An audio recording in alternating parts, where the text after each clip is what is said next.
Baik, Bapak Ibu, bagaimana? Apakah masih semangat untuk mengikuti pelatihannya? Masih. Semangat. Masih semangat ya. Jadi sekarang persiapan untuk pemaparan materi kedua. Materi kedua ini itu tidak kalah seru dengan materi pertama tadi. Dan materi kedua ini akan dibawakan oleh Bapak Edwin Fiksakumara dan dimoderatori oleh Ibu Anissa Sri Indrawanti, di mana Pak Edwin ini akan menjelaskan materi mengenai tes online bagi siswa menggunakan Quizizz. Apakah Bapak Ibu peserta telah siap mengikuti sesi kedua ini? Siap. Baik, sudah siap ya Pak, Bu. Baik, Pak Edwin dan Bu Anissa, kami persilahkan. Ya, baik, terima kasih Mbak Herwinda. Selanjutnya kita akan mendengarkan pemaparan materi dari Pak Edwin Fiksakumara. Ya, Bapak Edwin ini merupakan salah satu dosen Departemen Teknologi Informasi ITS yang saat ini tengah menjabat sebagai Sekretaris Departemen Teknologi Informasi ITS. Beliau memiliki bidang keahlian data mining dengan machine learning dan memiliki beberapa pengalaman terkait dengan pembuatan konten pembelajaran digital interaktif dengan materi pembelajaran bahasa Arab untuk santri di Pondok Pesantren Mambaul Ulum Muncar Banyuwangi. Selain itu, beliau juga memiliki pengalaman sebagai Ketua Pelatihan Teknologi Online Learning untuk para guru di lingkungan Pondok Pesantren Darussalam, Blok Agung, Banyuwangi. Dan juga memiliki pengalaman sebagai anggota tim pelatihan interaktif digital classroom engagement untuk para guru di Sekolah Dasar Al-Falah Darussalam, Tropodo, Sidoarjo. Kepada Bapak Edwin, kami persilahkan waktu dan tempatnya. Monggo Pak Edwin. Oke, matur nuwun Bu Anissa. Assalamualaikum warahmatullahi wabarakatuh. Selamat pagi Bapak Ibu semuanya. Alhamdulillah kita bisa bertemu hari ini. Minimal kita bisa bersilaturahmi dengan Bapak Ibu semuanya dengan kondisi ya secara online ini Pak ya. Maunya kita ingin kegiatan dilakukan secara luring ya, secara offline. Tapi karena keterbatasan di kami ya karena ada pandemi yang kita alami selama ini ya dengan sangat terpaksa kegiatan kita lakukan secara online ya. Baik Bapak Ibu semuanya, saya sebetulnya agak malu ya untuk memberikan materi ini karena ini sebetulnya kegiatan kita lakukan bersama dan saya yakin Bapak Ibu semua sudah ahli semuanya karena kalau saya sekilas melihat pesertanya semuanya adalah Bapak Ibu guru semuanya dan saya yakin semuanya sudah melakukan ini semuanya. Kayak orang Jawa itu bilang nguyai segoro gitu Bapak Ibunya. Jadi kayak kita memberikan pelatihan pada orang yang sudah ahli di bidangnya. Makanya saya agak malu juga sih sebetulnya, tapi ya sudahlah. Baiklah saya ikuti aja karena merupakan kewajiban kami untuk melakukan pengabdian masyarakat ya, memberikan sesuatu yang kami miliki kepada masyarakat ya. Baik Bapak Ibu mohon izin untuk share screen lebih dulu.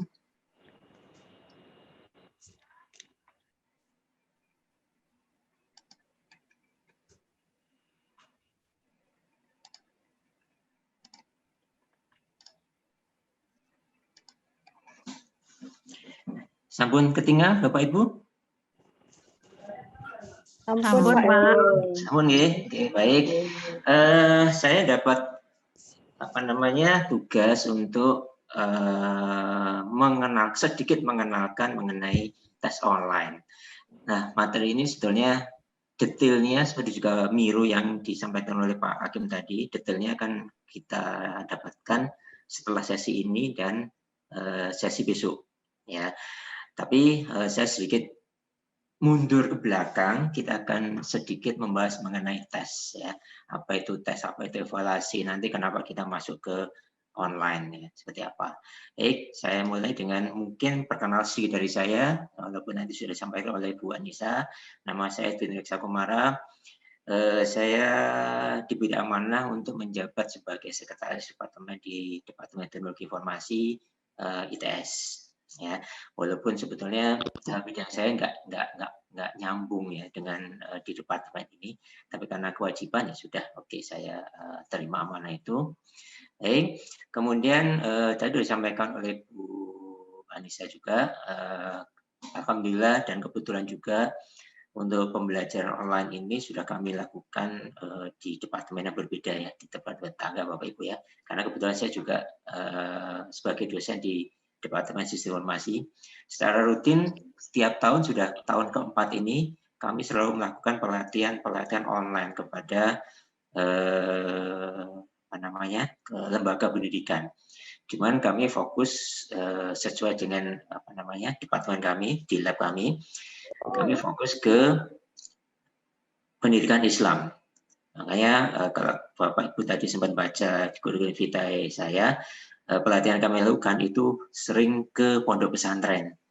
Ya, 2 tahun terakhir kami di pondok pesantren di Banyuwangi, di Blok Agung dan Amrul Ulum. Kemudian juga Darul Ulum di Jombang 3 tahun yang lalu.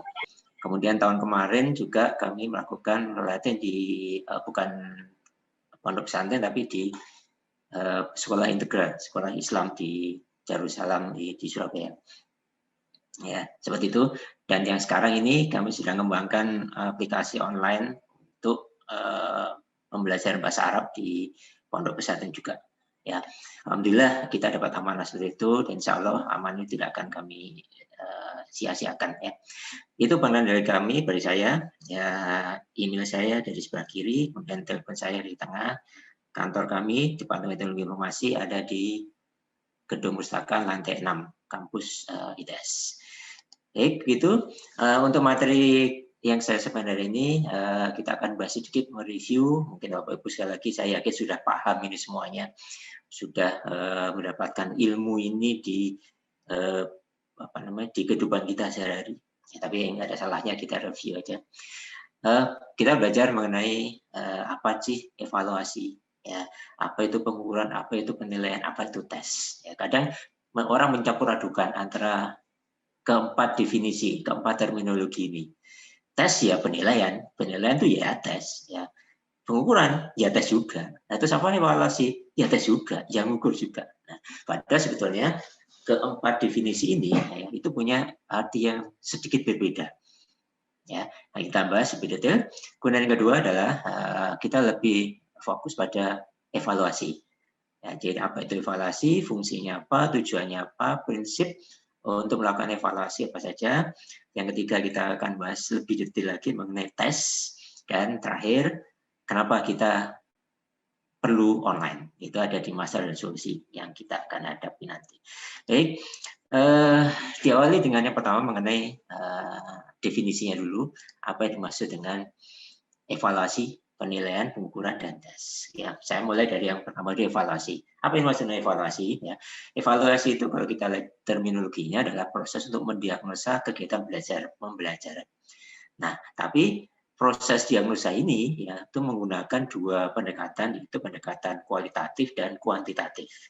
Ya, jadi bisa menggunakan angka, bisa menggunakan bukan angka ya, baik, buruk, jelek dan sebagainya.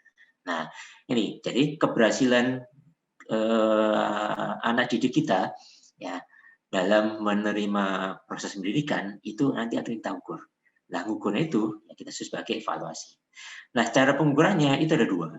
Yang pertama kita sebut sebagai pengukuran, yang kedua adalah penilaian. Kalau pengukuran itu orientasinya, pendekatannya pada bahwa sesuatu itu diukur dengan menggunakan satuan yang kuantitatif, ya, angka. Contohnya misalkan, berikan contoh di situ, saya ingin mengukur suhu udara, ya, pengukurannya menghasilkan sebuah angka. Berapa suhu udara? 32 derajat. Ya, bukan panas, bukan dingin, bukan sejuk. Ya, tapi menggunakan angka. Suhunya adalah 32 derajat. Ya, atau tinggi badan kita. Tinggi badan kita berapa? 175 cm. Nah, itu pengukuran. Nah, bedanya dengan penilaian. Kalau penilaian itu lebih pendekatan ke aspek kualitatif, bukan angka. Ya, contohnya ya, saya ingin mengetahui suhu badan saya berapa. Oh, ternyata panas. Ya, karena kita lagi demam, saya tempelkan di dahi gitu Bapak Ibu ya. Nah, ternyata panas. Atau tinggi badan tinggi anak saya berapa? Tinggi badan, tinggi tubuh kita berapa? Ya. Saya termasuk orang yang pendek. Nah, pendek itu kan tidak kualitatif. Pendek itu kualitatif, bukan kuantitatif. Kalau kuantitatif angka tadi. Jadi soal yang sama, saya bisa menggunakan pengukuran, saya bisa menggunakan penilaian. Ya, misalkan tadi tinggi badan kita berapa? Kalau saya menggunakan pengukuran, maka saya jawab tinggi badan saya adalah 170 cm. Tapi kalau saya menggunakan penilaian, ya, maka tinggi badan saya adalah saya pendek. Ya, anak itu pinter. Ya, anak itu pinter. Itu ada penilaian. Tapi kalau anak itu nilainya rata-rata 7,9, itu adalah pengukuran. Nah, itu membedakan. Ya, jadi evaluasi itu dilakukan dengan menggunakan penilaian dan pengukuran. Jadi aspeknya tadi karena evaluasi itu ada kualitatif, ada kuantitatif. Kuantitatifnya dengan menggunakan pendekatan pengukuran, kualitatifnya dengan menggunakan pendekatan penilaian. Nah, tools atau cara yang kita pakai untuk menilai dan mengukur, baik mikir ataupun menilai, itu disebut sebagai tes. Jadi tes itu adalah alat atau cara sistematis yang kita pakai untuk mengukur suatu aktivitas, suatu kegiatan. Ya, jadi tes alat untuk melakukan pengukuran atau penilaian itu disebut sebagai tes tadi. Nah, karena itu dasarnya adalah tes tadi. Jadi kalau saya ingin melakukan pengukuran, saya harus ngetes. Ya, siswa itu kita tes. Kalau kita bicara di pendidikan ya Bapak Ibu ya, kalau saya ingin menilai seseorang itu pintar atau tidaknya, anak itu pintar atau tidaknya, maka saya harus melakukan tes. Saya harus melakukan tes. Ya, hasil dari pengukuran penilaian itu menjadi evaluasi. Nah, itu kira-kira Bapak Ibu pendekatan definisi atau terminologi yang kita gunakan untuk 4 terminologi yang berbeda, yaitu evaluasi, pengukuran, penilaian, dan tes. Nah, yang kita bahas hari ini adalah evaluasi, artinya kita akan menilai siswa dan bagaimana cara kita melakukan penilaian dengan menggunakan tes. Ya, baik, kita mulai dengan yang kedua adalah evaluasi. Ya, apa sih fungsi dari evaluasi? Ya, di dalam dunia pendidikan, Bapak Ibu semua sudah tahu, adalah proses untuk mentransformasi, untuk merubah input dari dunia pendidikan menjadi output. Input dunia pendidikan itu apa? Banyak. Ya, ada personal, ya gurunya, ya siswanya, dan sebagainya. Kemudian ada isi pendidikannya, materi yang kita berikan kepada anak-anak, yaitu ya matematika, fisika, mohon maaf mungkin yang SMA ya fisika ya, kalau yang SD belum ada mungkin ya, atau SMP belum ada. Bahasa Indonesia, biologi, PMP, nah itu isi pendidikannya. Ada pendidikan moralnya, ada PMP dulu ya, atau sekarang atau P4 lah, apapun sekarang. Kemudian ada teknik untuk memberikan pembelajaran. Baik sekarang ada online atau offline ya, atau yang lain ya gitu ya. Kemudian ada sistem evaluasinya. Ya, pemberian tesnya bagaimana, terus ada sarana pendidikan, ada ruang kelas ya. Kalau kita pakai online berarti nanti ada handphone mungkin, atau pakai notebook, atau pakai LCD, atau pakai papan tulis, dan sistem administrasi kependidikannya. Ini ada proses, ada inputnya. Input ini nanti akan ditransformasi, dirubah menjadi sesuatu yang berguna, menjadi output. Apa itu? Output dari pendidikan adalah siswa yang berbudaya dan beradab. Ya, sesuai dengan tujuan yang ditetapkan. Tujuannya apa? Menjadikan siswa itu pintar. Nah, outputnya adalah siswa yang pintar. Dan ini adalah proses transformasi pendidikan. Nah, setiap tahapan ini harus dilakukan evaluasi. Apapun itu. Ya, kita selalu melakukan evaluasi terhadap orangnya, ya gurunya, ya siswanya, ya materi yang kita ajarkan, ya teknik pemrograman. Ini kita evaluasi step-step. Agar apa nanti transformasi dilakukan itu akan menghasilkan output yang bagus. Makanya di sini output itu akan memberikan feedback ke depan. Jadi kalau misalkan siswa kita itu, mohon maaf, beler, ya, bolosan, berarti harus ada sesuatu yang kita perbaiki. Mungkin teknik penyampaian materinya harus kita ganti, ya, dengan mendekatkan personal atau apapun lah, Bapak Ibu. Mohon maaf saya agak silo karena saya ada di ruangan yang kacanya terbuka, ya. Ada matahari, saya agak mundur dikit ya Bapak Ibu izin. Oke, seperti itu. Ya, kalau siswa itu pinter banget, itu pun harus kita evaluasi. Berarti saya harus memberikan materi yang lebih. Ya, kita tidak bicara pada siswa yang jelek Bapak Ibu ya. Tapi kita juga berpikir siswa yang punya kemampuan yang tinggi. Makanya kalau kita lihat di beberapa sekolah itu ada model akselerasi. Ya, SMP cuma 2 tahun, SMA cuma 2 sampai tahun, dimasukin dipercepat seperti itu. Itu ada proses untuk melakukan evaluasi. Ya, tujuannya apa? Agar perusahaan menjadi lebih baik. Nah, karena itulah dikatakan bahwa evaluasi itu sifatnya integratif, berkelanjutan, terus-menerus, mulai dari awal untuk setiap proses di dalam pendidikan kita sampai akhir itu harus dilakukan proses evaluasi. Nah, inilah fungsi atau kedudukan dari evaluasi. Evaluasi itu dari mana? Di setiap tahap di dunia pendidikan kita. Ya, baik. Sekarang kita lihat tujuan. Apa tujuan evaluasi? Yang pertama adalah, tujuan utama adalah jelas bagaimana kita bisa menilai pendidikan kita. Ya, apakah sesuai dengan outputnya, sesuai dengan tujuan kita atau tidak. Ya, yang pertama adalah menilai ketercapaian tujuan. Apakah tujuan tercapai? Apakah kita bisa, saya kembalikan ke depan, apakah kita bisa menghasilkan siswa yang berbudaya, yang beradab, yang pinter, yang bermoral bagus, beretika baik. Nah, seperti itu kita cek, ya, kita berikan evaluasi, kita berikan kuis, ya, kita berikan pertanyaan, berikan jawab. Apakah itu tercapai? Ya, kalau nggak tercapai berarti harus dilakukan proses perbaikan lagi. Perbaikan di mana? Yang di depan. Ini tadi yang kita bahas. Oke, yang kedua adalah evaluasi itu juga bisa digunakan untuk menilai, mengukur aspek pembelajaran agar pembelajaran itu mempunyai variasi. Mungkin kita paham Bapak Ibu semuanya ya, bentuk pembelajaran kita itu ada 3, ada aspek kognitif, afektif, dan psikomotorik. Ya, ada pengetahuan, saya ngerti, mahasiswa paham, ya, siswa mengerti mengenai apa gitu, itu namanya kognitif. Afektif itu lebih ke keterampilan, mahir enggak dia, ya, paham tidak dia, jago tidak dia. Dan maaf saya kebalik, mohon maaf Bapak Ibu, psikomotorik gitu. Jadi mohon maaf nanti saya rubah nih. Psikomotorik itu adalah keterampilan, ya. Jadi kita paham, kita bisa melakukan, ya. Kalau misalkan kita belajar matematik, ya, maka kita bisa menyelesaikan persamaan matematika.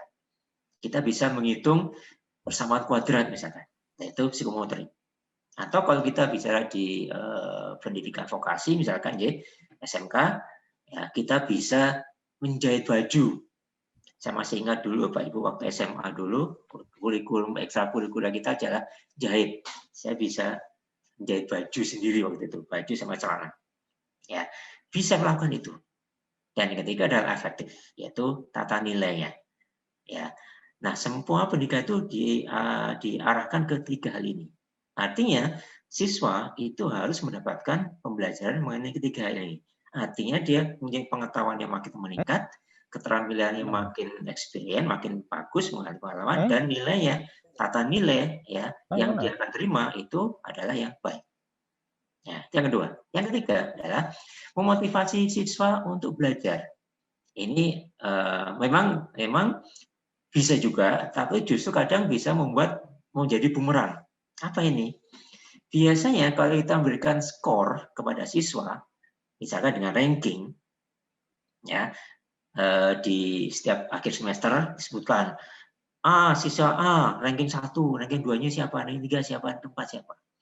Nah, terkadang itu membuat yang ranking 2, ranking 3 itu menjadi semakin semangat belajar untuk mengejar sebagai ranking nomor 1. Ya, mereka ingin menjadi yang nomor 1 di kelas. Ya, yang ranking bawah itu mereka pasti malu. Waduh, kok saya dapat ranking ke-24 dari 25 siswa misalkan. Mereka akan malu. Itu memotivasi mereka untuk belajar lebih giat, misalkan. Ya. Tapi kadang jadi bumerang juga sih sebetulnya, ada kasus juga. Aduh, saya sudah jelek, ngapain saya belajar? Toh nanti semester depan saya pasti jelek juga. Nah, misalkan seperti itu aspek berbeda. Tapi secara umum biasanya pemberian ranking kepada siswa, ya, di satu sisi itu punya tujuan baik ya untuk membuat mereka menjadi makin termotivasi untuk belajar giat. Di sisi lain terkadang membuat mereka menjadi lebih down. Ya, tapi kita selalu ambil sisi positifnya aja. Baik, yang keempat, ya, evaluasi pembelajaran itu kita gunakan untuk melakukan perbaikan kurikulum. Ya, seperti juga di Kemendikbud, ya, itu kan setiap berapa tahun sekali itu ada perubahan kurikulum. di Bapak Ibu semua mungkin di SMP, SMA, SD mungkin juga ada perubahan kurikulum, walaupun tidak lepas dari kurikulum pendidikan dari Kemendikbud. Di kami di tes ya biasanya kurikulum berubah setiap 5 tahun sekali, ya diganti, ya disesuaikan dengan kebutuhan, disesuaikan dengan perkembangan zaman dan sebagainya. Nah, salah satunya kapan kita harus melakukan perubahan kurikulum ini? Apabila hasil evaluasi itu memberikan masukan pada kita bahwa siswa itu seperti ini, siswa itu jelek, siswa itu pinter. Ya, kalau siswanya pinter berarti kurikulum harus kita rubah menjadi kurikulum yang lebih tinggi lagi. Ya, atau kalau misalkan siswanya itu nilai jelek-jelek misalkan, maka kurikulum kita turunkan. Ya, berarti ada kurikulumnya terlalu tinggi buat siswa yang seusia segera. Misalkan seperti itu. Ya. Nah, kemudian yang kelima adalah feedback sebenarnya. Kurikulum evaluasi adalah feedback kita untuk melakukan perbaikan pada apapun yang kita miliki. Nah, contoh yang di depan tadi, ya perbaikan di sini. Ini kan kita lihat gambarnya ada feedback Pak, dari output ke inputnya. Jadi ada proses untuk melakukan perbaikan ya berdasarkan output ya yang dihasilkan. Nah, kita lakukan perbaikan pada orangnya, gurunya mungkin. Bukan gurunya diperbaiki, tidak Bapak Ibunya. Tapi mungkin gurunya diikutkan pada pelatihan apa gitu kan. Ya kan sekarang ini lagi sering dilakukan pelatihan guru di Kemendikbud. Ya, setahu saya seperti itu. Maaf kalau salah. Ya. Baik. Sekarang kita lihat yang berikutnya adalah fungsi evaluasi. Ya, yang pertama, evaluasi digunakan untuk proses selektif. Ya, ini mungkin biasa kita lakukan ya. Misalkan untuk menentukan siapa di antara pendaftar yang diterima masuk ke SMA kita. Siapa di antara sekian ribu lulusan SD yang diterima menjadi masuk di SMP. Kalau di kami ada SMPTN, ada SBMPTN. Nah, itu dilakukan dengan tes, dengan nilai, raport, dan sebagainya. Jadi tujuannya untuk menentukan, untuk memilih siapa yang kita tentukan, kita pilih untuk mendapatkan sesuatu. Contoh di situ kami akan jelaskan penerima beasiswa. Siapa? Dari calon yang ada, kita seleksi untuk mendapatkan siapa yang cocok untuk menerima beasiswa. Baik, yang kedua, fungsi evaluasi adalah untuk proses diagnosa, mengetahui siswa itu punya kelemahan dan keunggulan di mana dan apa penyebabnya. Kalau keunggulan sih rata nggak perlu kita sebutkan penyebabnya apa ya, nggak perlu kan, karena udah pasti bagus ya. Tapi kalau kelemahan, ya itu harus kita evaluasi. Kenapa kok siswa itu hasilnya kok jelek, hasilnya negatif? Ya. Nah itu tujuan evaluasi, fungsi evaluasi. Jadi dari tes yang ada, ya nanti kita bisa lihat tes itu macam-macam nanti. Nah, karena kita gunakan untuk mengetahui kenapa ini kok siswa itu kok nilai jelek. Kenapa kok siswa itu kok tidak bisa konsentrasi dalam pembelajaran. Nah, itu bisa kita evaluasi dari sana. Oke, yang ketiga ya bisa juga digunakan untuk menempatkan siswa pada kelompok yang cenderungnya homogen, yang sama. Ya, mungkin ini juga dilakukan di sekolah Bapak Ibu semuanya, ada kelas akselerasi. Jadi anak-anak siswa pintar-pintar itu kumpul jadi satu. Nah, itu kelas yang pintar.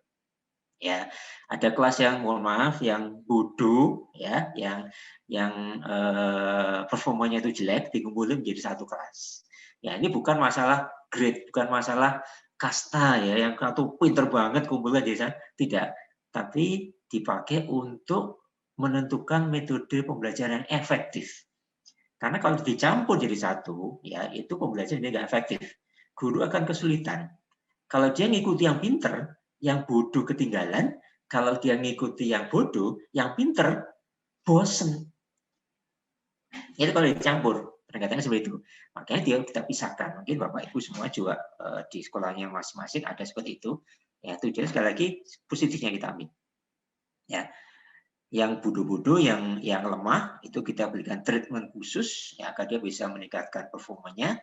Sementara yang pinter itu perlakuannya juga beda. Ya, itu jadi pada saat melakukan evaluasi tadi ya, siswa akan ditentukan nanti, oh ini pinter masukkan satu kelas, yang ini biasa, yang bodoh pindahkan kelas yang ini, ya untuk penempatan. Yang ketiga ya, yang keempat maaf untuk melakukan pengukuran keberhasilan suatu metode, suatu teknik, suatu tujuan. Ya, itu bisa dilakukan evaluasi. Ya, apakah siswa itu paham mengenai matematik? Ya, setelah memberikan pembelajaran matematika, dikasih ujian, dikasih tes, dikasih kuis. Bisa nggak dia menyelesaikan? Kalau bisa menyelesaikan, berarti tujuan sudah tercapai bahwa mahasiswa atau siswa itu bisa menerima pembelajaran matematika. Nah, itu kira-kira fungsi evaluasi. Baik. Nah, satu lagi, ya, yaitu mengenai prinsip dasar dari evaluasi. Ada 3. Yang pertama, bahwa evaluasi itu harus memegang prinsip keseluruhan. Ya, jadi proses evaluasi itu tidak parsial, Bapak Ibu. Ya, artinya aspek yang kita miliki, yaitu kognitif, afektif, dan psikomotorik, itu harus ada di dalam evaluasi. Jadi kita tidak bisa ngomong bahwa siswa itu jago matematika saja. Terus kita ngomong bahwa ini jenius. Padahal psikomotorik atau afektif dia itu negatif, jelek. Ya, nggak bisa seperti itu, Pak Ibu. Jadi harus ketiga-tiganya harus ada. Ya, makanya kalau kita perhatikan di kurikulum kita itu menganut 3 tadi. Ada kognitifnya, misalkan pelajaran matematika, ya, ada pemahaman, ada latihan yang diberikan, ya, ada tes yang dijalankan, ada psikomotorik terutama olahraga, ya, dia melakukan kegiatan olahraga, main bola, basket, dan sebagainya. Semuanya ngumpul jadi satu evaluasi. Makanya dikatakan sebagai mengikuti prinsip keseluruhan. Semua aspek yang ada di siswa itu harus kita evaluasi. Baik, yang kedua, prinsip dasar evaluasi adalah kesinambungan. Sudah kita bahas tadi, bahwa proses evaluasi itu dilakukan terus-menerus, tidak pernah berhenti. Ya, yang paling gampang kita lakukan adalah UAS, nih, Bapak Ibu. Saya nggak tahu namanya sekarang apa. Ya, di tengah semester atau akhir semester atau EAS atau ETS semester. Namanya berubah, Bapak Ibu, mohon maaf ya. Kalau zaman saya dulu ada catur bulan, mungkin Bapak Ibu yang seusia dengan saya itu waktu SD dulu kan, ya, misalnya cawu ya Bapak Ibu, catur bulan, ya 4 bulanan ya, kebetulan kita rapotan. Kemudian di SMP, SMA atau kuliah kita pakai sistem semester. Nah, setiap 1 semester ada UAS, ada ujian, ya, atau di tengah semesternya ada UTS. Kadang kita juga memberikan ulangan harian. Nah, proses itu dilakukan terus-menerus, nggak pernah berhenti. Nggak ada ceritanya dalam 1 tahun itu nggak pernah ada evaluasi sama sekali. Ya, guru cuma datang ngasih pembelajaran, satu pulang selesai. Nah, nggak mungkin kan, Pak J. Ya, jadi pasti dilakukan evaluasi dan itu berkala. Mulai SD masuk kelas 1 sampai lulus kelas 6. Semua dilakukan terus-menerus. Nah, itu disebut sebagai prinsip dasar kesinambungan. Yang ketiga adalah prinsip objektivitas. Jadi, yang kita evaluasi itu pembelajaran yang kita berikan, Bapak Ibu. Jadi harus objektif. Ya. Jadi nggak bisa, misalkan kita mau evaluasi siswa SD, ya, kita berikan tes matematik integral atau persamaan diferensial, misalnya. Ya nggak mungkin. Karena di SSD itu pembelajarannya mungkin kalau zaman saya dulu adalah berhitung. Matematika cuma penjumlahan, pengurangan, perkalian. Integral hanya baru diberikan pada matematika SMA, misalkan. Ya. Siswa SMP diberikan tes untuk bongkar mesin motor. Ya nggak mungkin Bapak Ibunya. Karena itu nggak diajarkan di SMP. Ya, mungkin diajarkan di SMK ya, SMA mekanik ya. Kalau dulu apa namanya? SMK dulu ya, dulu namanya STM dulu, maaf. STM dulu namanya. Kalau sekarang SMK yang mekanik. Ya. Ya SMK mekanik pun nggak akan diuji dengan suruh masak. Karena itu wilayahnya SMK yang kuliner. Ya beda lagi. Jadi yang kita berikan tes evaluasi itu ya benar-benar yang kita berikan kepada mereka. Ya, jadi benar-benar tujuan jangan bebas dari subjektivitas maupun kepentingan penilai. Ya, saya tahu anak ini tuh anaknya dari orang tetangga yang saya benci di rumah. Wes gak tak luluskan. Walaupun anaknya itu pintar banget.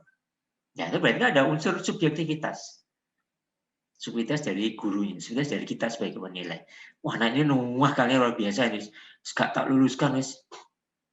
Ya, atau anak ini tuh anaknya bupati, harus kita luluskan di nilai bagus. Kalau enggak nanti sekolah kita akan dipotong bantuan operasionalnya, misalkan seperti itu.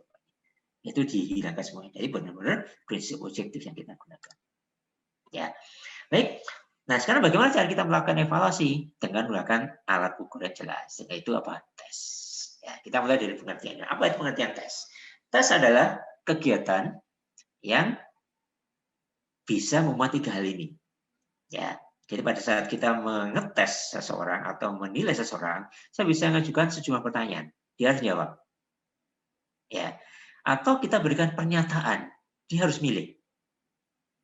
Ya, atau kita berikan tugas, aktivitas, dia harus kerjakan. Nah, nanti kita tinggal evaluasi, apakah pertanyaan jawaban dari pertanyaan kita berikan itu benar? Apakah pernyataan yang dia pilih itu benar? Apakah kegiatan yang dilakukan itu benar? Nah, itu kita lakukan uji. Ya. Dan ada periodenya, waktu tertentu, tidak setiap saat, Bapak Ibu. Kita memberikan tes itu ada periodenya. Seperti yang saya berikan tadi, yang kita bahas tadi, ada periode bulanan, ada periode UTS, UAS, ada waktunya. Dan tes itu ada masanya, ada waktu pengerjaannya. Ya kan 30 menit atau 1 jam harus diselesaikan dengan baik tes. Nah, tujuannya seperti tadi untuk melihat ya seberapa kemampuan seseorang tadi. Ya. Oke. Tes itu punya persyaratan. Ada 5 persyaratan yang harus kita ikuti kalau kita memberikan tes pada seseorang. Yang pertama, bahwa tes itu harus valid. Artinya apa ini? Ya, bahwa tes itu dikatakan valid apabila dia secara tepat mengukur apa yang harusnya diukur. Ya, jadi tidak melebar kemana-mana. Dia harus tepat, dia harus memberikan kejelasan yang diukur apa dan bagaimana dia mengukur. Misalkan, ya, partisipasi siswa. Mengukurnya bukan nilai matematiknya, mengukurnya bukan tugas yang diberikan itu tepat atau tidak, bagus atau tidak, ya. Tapi berdasarkan tingkat kehadirannya. Kita mengukur partisipasinya ya, partisipasi, ya itu berdasarkan tingkat kehadirannya. Kalau dia sering hadir atau selalu hadir, berarti partisipasinya dia tinggi. Kalau dia nggak pernah hadir, maka partisipasinya jelek. Nah itu sesuai kan, valid, ya. Tapi kalau misalkan kita salah, yaitu namanya tesnya bukan tes yang valid. Ya misalkan nanti mengukur partisipasi dengan nilai. Jadi kalau nilainya tuh dapat nilai 90, maka partisipasinya bagus. Ya enggak gitu. Kan beda pengukuran. Ya, itu yang pertama, valid. Yang kedua adalah dapat dipercaya. Ya, artinya apa nih? Hasil dari tes yang dilakukan berulang-ulang, ya itu akan menghasilkan hasil yang sama. Ya, jadi tes yang kita lakukan berulang-ulang ya itu akan menghasilkan hasil yang sama. Maka dikatakan bahwa tes itu dapat dipercaya. Ya, jadi tidak aja misalnya kita ngasih tes ya hari ini jawabannya A, besok jawabannya B untuk pertanyaan yang sama. Nah itu berarti kan nggak bisa dipercaya. Tapi kalau hari ini jawabannya A ya kemudian besok dikasih pertanyaan lagi jawabannya A lagi. Kalau berikutnya lagi tahun depan ya kita ngasih pertanyaan yang sama jawabannya A lagi. Nah itu namanya konsisten ya, dapat dipercaya. Ya, oke. Baik, yang berikutnya adalah objektivitas. Ya, di sana harus objektif, tidak ada subjektivitas dari penilai sama sekali. Ya, biasanya faktor pribadi itu sangat menentukan subjektivitas kita. Mungkin termasuk saya juga mengalami Bapak Ibu ya. Mohon maaf juga kalau saya lagi nggak enak badan, kemudian saya ngasih pertanyaan kepada mahasiswa, itu kecenderungannya nilainya jelek. Karena saya merasa saya lagi nggak enak badan, kok disuruh koreksi, nilainya jelek. Tapi kalau saya lagi seneng, lagi happy, misalkan dapat rezeki, Bapak Ibu ya, dapat sertifikasi guru barusan cair, kemudian kita ngasih soal, ngasih tes kepada siswa, ya, nilainya akan bagus-bagus nanti. Nah, itu berarti sudah ada unsur subjektivitas bagi si penilai. Padahal nggak boleh seperti itu. Namanya tes itu harus objektif. Apa adanya, tidak ada unsur pribadi di sana. Baik, tes berikutnya syaratnya adalah bahwa setiap tes itu harus practicable. Artinya bisa dikerjakan. Mudah digunakan, mudah diperiksa, mudah dalam proses administrasinya. Kalau nggak dipenuhi, ya buat apa? Ya, kita bikin tes yang nggak bisa dikerjakan oleh orang. Misalkan saya mau ngetes anak SD, ya, dengan menyuruh mereka untuk membangun reaktor nuklir misalkan. Ya, nggak mungkin bisa dilakukan kalau Ibunya.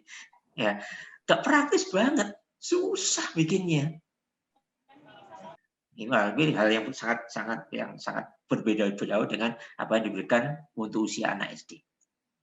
Ya, dan yang kelima adalah bahwa tes itu harus ekonomis. Ya, sebisa mungkin tanpa biaya, tanpa peralatan, ya, dan nggak perlu waktu yang banyak. Ya, itu arti dari ekonomisnya. Dari sisi sumber daya yang kita miliki, nggak perlu banyak biaya, nggak perlu pakai peralatan yang aneh-aneh, ya, kecuali kalau memang kondisi tertentu ya mau tak mau kita menggunakan peralatan, ya pasti, ya seperti itu. Baik, kemudian saya lanjutkan berikutnya. Bagaimana bentuk pelaksananya? Ya, tes itu kita lihat ada 3 cara, 3 pelaksanaan. Yang pertama adalah tes lisan. Kalau tes lisan, tanya jawab langsung, jadi face to face. Ya, saya manggil siswa, kemudian saya uji. Saya tanya, dia jawab. Ya, face to face seperti ini. Namanya tes lisan. Kemudian tes yang kedua adalah tes perbuatan, praktek. Ya, saya ngasih siswa untuk kamu lakukan ini, kamu hitung ini di depan. Ya, jalankan proses untuk ngetik, misalnya seperti itu. Maaf sebentar ya. Wih, oke, matur nuwun diingatkan. Oke, baik. Yang ketiga tesnya tertulis. Ya, tes tertulis. Ya, sekarang mau saya percepat aja Bapak Ibunya. Nah, ini ada keunggulan tes lisan, tes tulis. Saya percepat aja. Keunggulannya untuk menilai pendalaman lebih bagus kualitas secara lisan. Jadi kelemahannya harus persiapan dengan baik. Kelemahan dari tes tulis seperti itu. Tes lisan seperti itu. Dan lainnya. Kemudian tes perbuatan prakteknya, ya. Kita bisa melihat kondisi real dari yang akan kita evaluasi. Siswa itu kita tahu banget posisinya seperti apa, tampilan dia seperti apa, perilakunya seperti apa. Kelemahannya adalah butuh waktu yang lama dan butuh peralatan khusus. Karena kita minta dia melakukan sesuatu, ya harus kita siapkan mesin-mesin, kita siapkan alat-alat. Ya. Kemudian yang ketiga tes tulis, ini biasa kita lakukan ya dengan soal dalam bentuk tes tulis, ada lembar soal, lembar jawaban. Ya, biasa kita lakukan seperti itu. Ya, kemudian yang berikutnya ada 2 macam bentuk tes tulis, yang isi, ya. Kita berikan pertanyaan terbuka, open question, ya siswa bebas memberikan jawaban. Ya, jawabannya panjang lebar dalam bentuk narasi, ya, uraian seperti itu. Sementara yang kedua dalam bentuk objektif. Kalau ini jawabannya enggak sembarangan, ya kita memberikan jawaban. Siswa tinggal milih, ya. Kalau kita biasa dengan multiple choice itu. Ya, Bapak Y, ada sisi keunggulan, ada sisi kelemahannya. Ya, oke, baik berikutnya yang biasa kita lakukan adalah tes objektif namanya. Ya, pernyataan benar atau salah. Contohnya misalkan, apakah rujak cingur berasal dari Surabaya? Ya, nanti siswa tinggal jawab benar atau salah. BS gitu. Yang kedua adalah pertanyaan singkat. Ya, tidak perlu penjelasan macam-macam. Ini saya kasih contohnya makanan semua ya, dia kebetulan aja nih. Ya, mungkin saat bikin ini materi saya lagi lapar nih, bikin makanan. Jawaban singkat aja, sebutkan makanan khas yang berasal dari Jawa, dari Surabaya. Rujak cingur, rawon, ya lontong balap, misalkan situ. Enggak usah penjelasan, rawon adalah bla bla bla, enggak perlu. Cukup jawaban A, B, C, D, singkat. Ya. Atau pertanyaan yang menjodohkan, misalkan makan pasangannya dengan apa? Makan dengan minum, kaos kaki dengan sepatu, kanan dengan kiri. Nah, itu bentuk penjodohan dari pernyataan-pernyataan. Atau pilihan ganda, sebutkan makan berkuah. Saya tinggal milih yang mana ini, soto ayam jawabannya. Milih dari jawaban yang ada, satu dari jawabannya. Nah, sekarang kita lihat apa problem yang kita hadapi saat ini. Nah, kita semua paham Bapak Ibu semuanya. Enggak di Surabaya, enggak di Jawa Timur, enggak di Jawa, enggak di Indonesia, enggak di dunia. Kita semuanya kena COVID, kena pandemi. Dan ini merubah kehidupan kita. Apapun yang kita lakukan, semuanya berubah. Ya, ini yang kita lakukan adalah, sekarang ini adalah prokes. Ya. Sudah ada anjuran, bukan anjuran ya, perintah dari pemerintah, dari ulama kita, umarok dan ulama, ya, dari lembaga dan kita diminta melakukan menjauhi kerumunan, mencuci tangan, memakai masker, membatasi mobilitas dan menjaga jarak. Dan ini kan harus kita lakukan ya Walaupun itu dalam pendidikan juga, artinya dalam melakukan pembelajaran kita harus mengikuti aturan ini. Artinya kita nggak boleh ngumpul di kelas. Konsekuensi logisnya adalah perkuliahan kita atau pembelajaran kita terganggu semuanya. Nah, ini efek yang terjadi juga menjadikan data tahun 2020, UNESCO menyatakan bahwa dampak dari pandemi itu mengancam dunia pendidikan. Kita bisa lihat ya, jumlah pelajar di usia sekolah itu hampir ratusan juta, ya. Kemudian di bidang pendidikan tinggi itu hampir 86 juta orang di seluruh dunia yang kena imbasnya. Ya, artinya tidak bisa melakukan pembelajaran dengan baik. Ya, tidak mungkin membelajar tatap muka, hanya bisa dilakukan secara daring.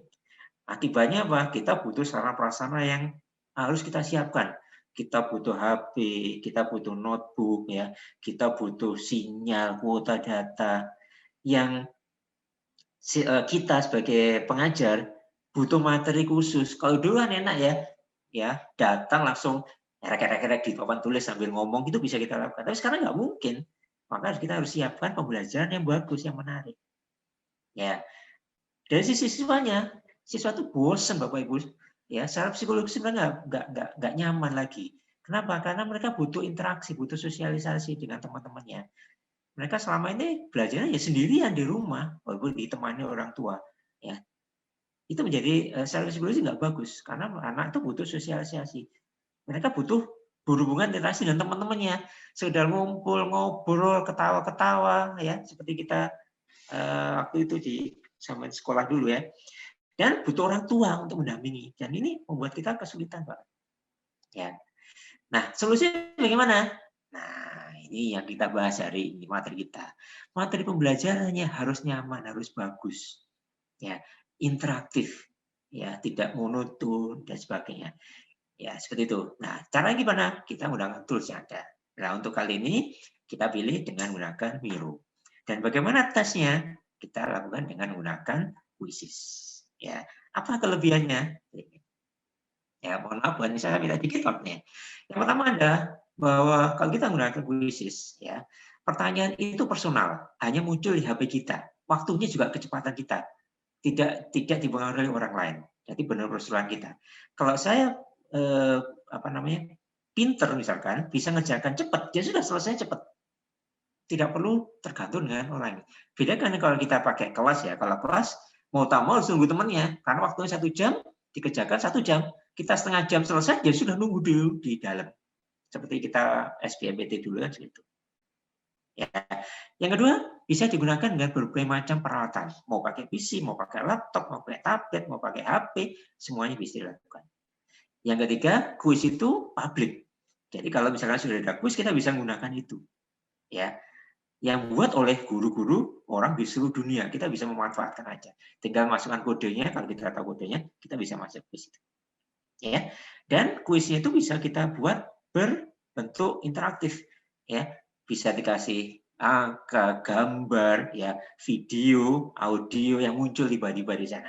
Jadi misalkan nomor 1, ya, ini gambar apa? Muncul gambarnya.